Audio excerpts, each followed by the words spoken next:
In my video, I have talked about finding the destiny. But to find the destiny, we need to find the principal way to live. So I want to talk about how we may do that. The world is shifting so rapidly. If I think back my last 70 some years of my life, so many change has taken place and the pace of the change seems to be accelerating. Not just technically, technologically, or politically, or economically. Internally, we go through turbulence.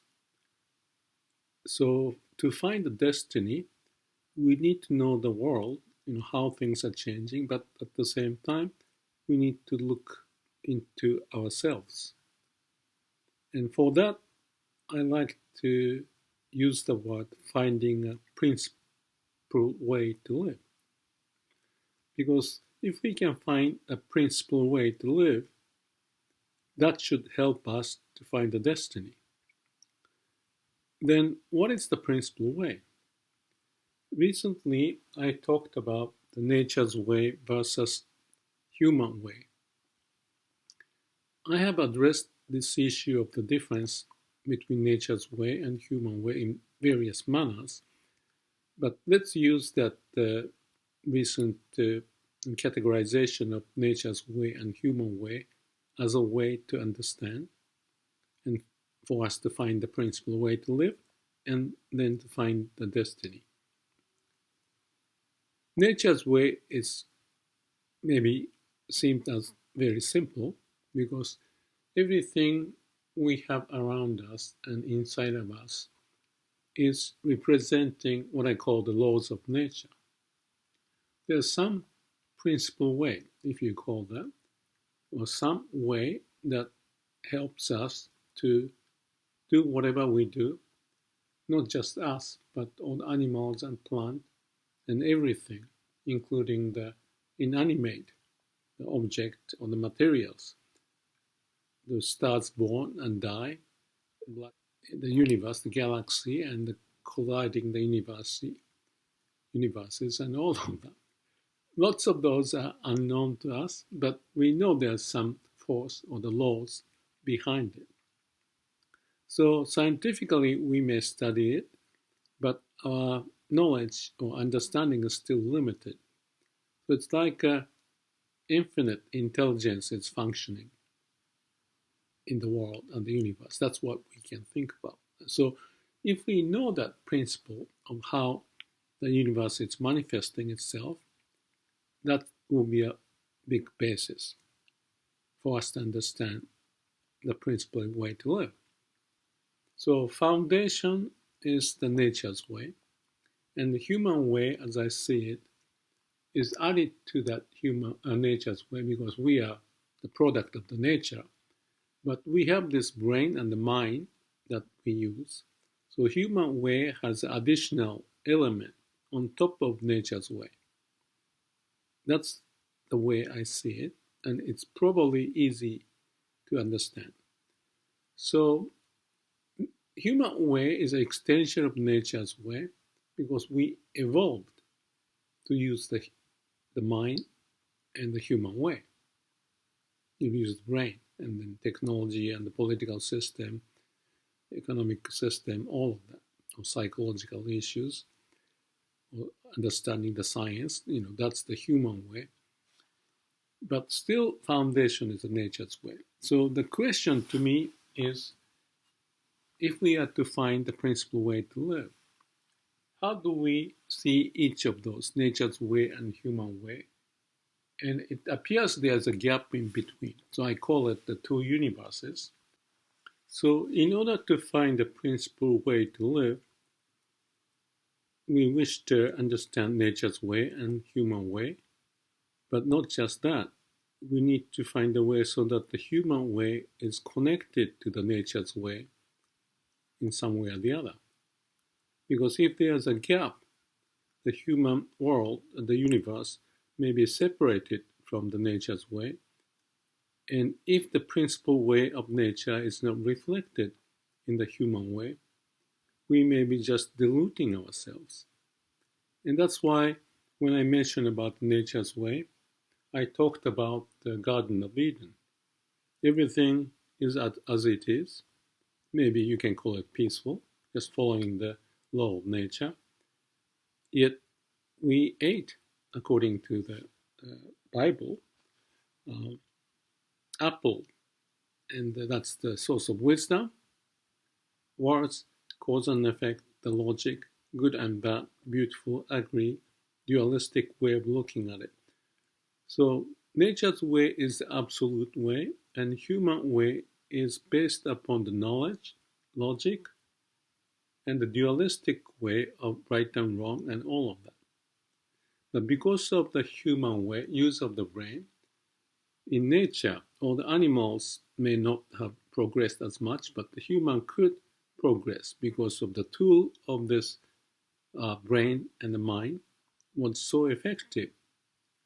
But it may be the case that it's so effective while you may have almost conquered the earth by prevailing with so many billions of people on earth, but at the same time, there's lots of psychological pain.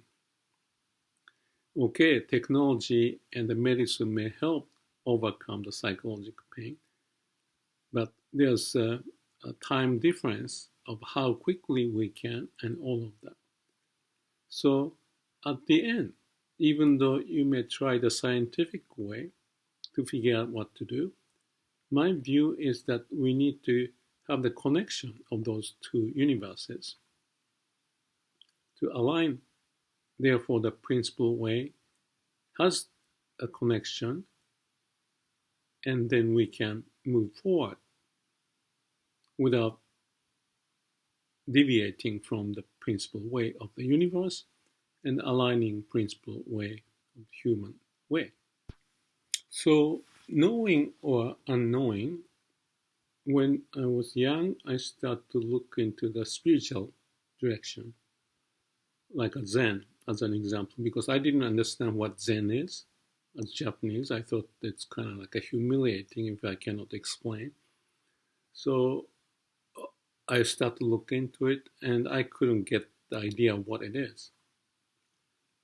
Yet, what was interesting was that I thought somehow at the old age, if I can spend time on this, that would be a wonderful place because there are so many things that I can understand. If I understand Zen and related to subject, I may understand the whole nature of who we are. So somehow that thought popped up, and that's why I explored that dimension.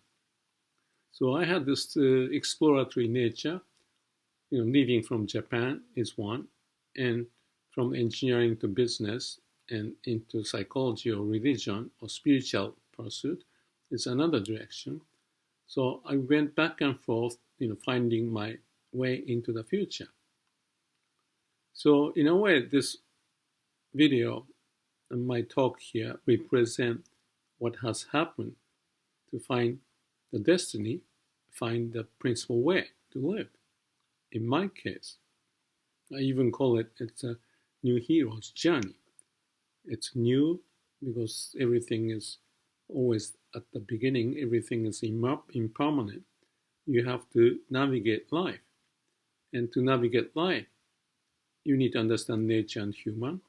You need to understand externally in the human world what's happening, but internally what is happening inside of me.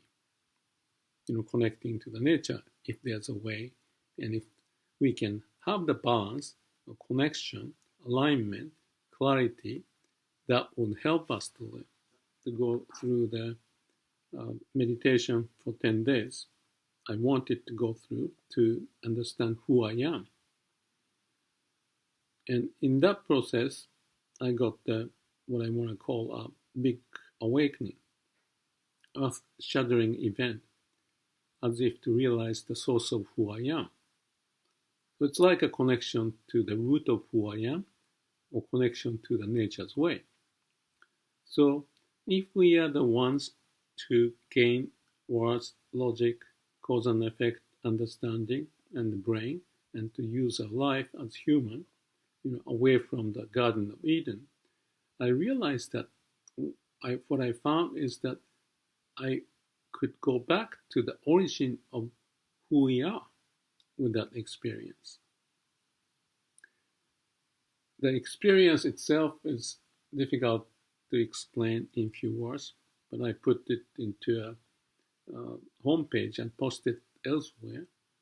But the basic point is that there's a strong energy and the way of living by this awakening experience that there's another world, another universe. And since then, it's already 22 years, but I've been checking how I can align it and find the source of wisdom, so to speak, from the nature's way, because everything manifests.